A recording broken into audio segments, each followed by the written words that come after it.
troisième et dernière vidéo de cette série.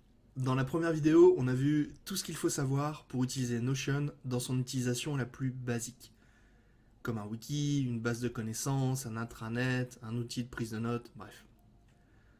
Dans la deuxième vidéo, on a vu comment utiliser Notion comme un outil collaboratif pour suivre un projet, coordonner des gens, gérer un backlog, etc. Cette dernière vidéo est vraiment bonus. On va voir jusqu'où on peut pousser Notion.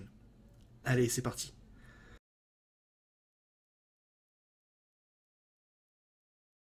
The Gamification Project. Pour moi, c'est le meilleur exemple de jusqu'où on peut pousser Notion. Ce projet, lancé par Conrad Lin il y a quelques années, repose sur un principe hyper simple, la gamification.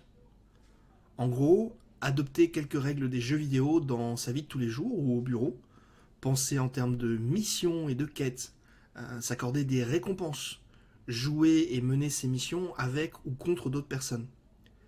L'idée peut paraître un peu farfelue, mais elle est très sérieuse. Et je peux vous dire que d'expérience, ça marche. Ça dope la productivité, la motivation et les résultats sur le long terme. Mais bon, la gamification n'est pas le sujet de la vidéo. Ce qui nous intéresse, c'est que Conrad Lin a choisi Notion pour son projet. Il a utilisé Notion pour créer un support de gamification complètement gratuit, en accès libre, et que vous pouvez dupliquer dans votre propre Notion, puis customiser à vos couleurs.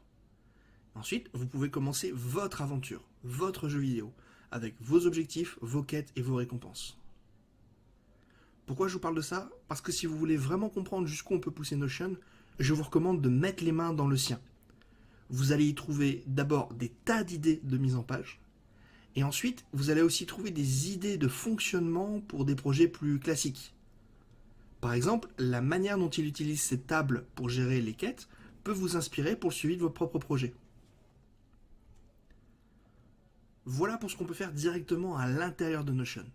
Et maintenant, on va explorer la dimension encore au-dessus. Comment relier Notion à d'autres outils pour commencer à construire un vrai assistant virtuel? On parle d'intégration. En fait, Notion peut interagir avec d'autres logiciels que vous utilisez peut-être déjà. Et l'idée, c'est de configurer des règles. Par exemple, lorsqu'il se passe telle chose dans Notion, alors je veux que ça déclenche telle action dans tel logiciel. Ou l'inverse. Je vais vous donner un exemple qui est un peu bidon mais qui illustre bien le propos. Imaginons que je veuille lancer un formulaire au reste de l'équipe pour préparer l'organisation d'un séminaire.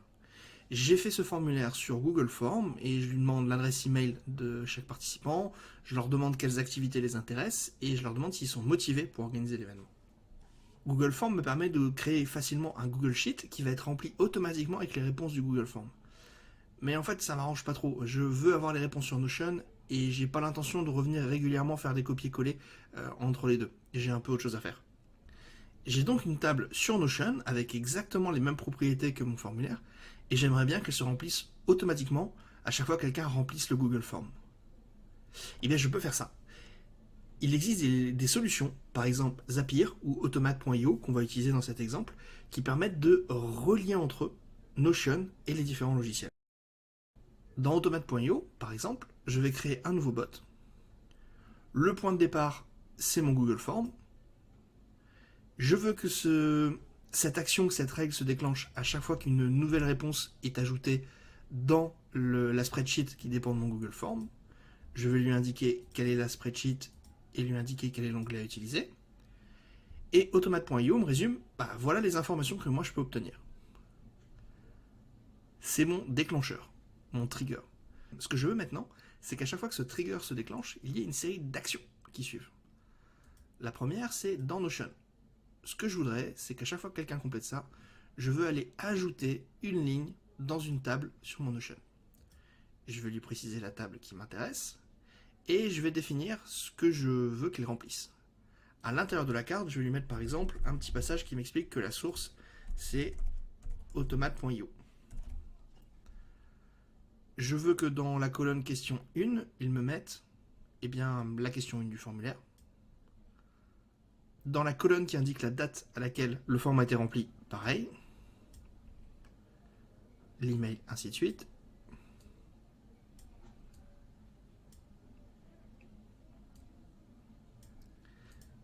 Et pour le nom dans la table, l'information principale, on va simplement mettre réponse, numéro et le numéro de colonne. Hop. Maintenant, ce que je voudrais, c'est aller un cran plus loin. Dans mon form, je pose la question à toute personne qui le complète, est-ce que ça t'intéresse d'aider à organiser l'événement? Ce que je vais faire maintenant, c'est que je vais rajouter une étape, et je veux que, si jamais l'utilisateur a répondu oui, ça m'intéresse d'aider à l'événement, je veux ajouter une étape supplémentaire pour lui envoyer un petit mail et dire ok, bah tip top, voici la suite des événements. Pour ça, on va rajouter une étape, on va rajouter un filtre, et on va lui dire ne poursuit, ne continue la série d'actions que s'il se passe ceci. Ceci étant, à la question es-tu motivé pour aider à organiser l'événement, la personne a répondu oui. Et ensuite, la dernière étape, ça va être d'envoyer un email sur Gmail. Il va récupérer automatiquement mes coordonnées. Je veux qu'il envoie cet email à l'adresse que la personne a saisie quand elle a complété le form. On va lui mettre un sujet et un message.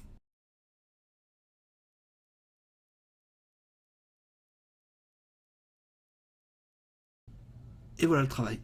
Il ne me reste plus qu'à sauvegarder cette règle, à l'allumer, et Automate va me permettre de le tester en live. Pour ça, il me suffit d'aller sur le formulaire et de le compléter. Je peux voir qu'il a complété le G-Sheet avec ma réponse. Et je vais prévenir Automate.io que j'ai terminé mon test. En fait, le robot d'Automate.io vérifie toutes les 5 minutes, mais je peux lui demander de vérifier dès maintenant pour m'assurer que mon bot fonctionne. Voilà, l'action a pris 30 secondes, mais je l'ai accéléré un peu pour gagner du temps. Et si je reviens dans Notion, je vois qu'il a créé la réponse que je voulais. On peut faire vraiment des tas de trucs avec ces systèmes d'automation, que ce soit Automate.io, Zapier ou encore d'autres. Leurs sites sont rudement bien faits et contiennent des listes de recettes, de combinaisons de types de règles que l'on peut créer pour se simplifier la vie et se créer une sorte d'assistant virtuel qui tourne autour de Notion. Je vous invite à jeter un œil et à regarder en détail ce qu'elle propose. Donc si ça vous intéresse, vous savez ce qu'il vous reste à faire. Ok, voilà qui termine cette mini-série sur Notion. J'espère qu'elle vous a été utile. Si c'est le cas, pensez à laisser un like ou un commentaire sur LinkedIn ou YouTube.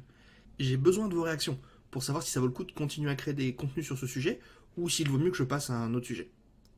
Et si vous avez encore une question ou si vous auriez aimé que les vidéos aillent beaucoup plus loin sur un sujet en particulier, n'hésitez pas à m'envoyer un message ou à me laisser un commentaire. J'adorerais avoir votre avis.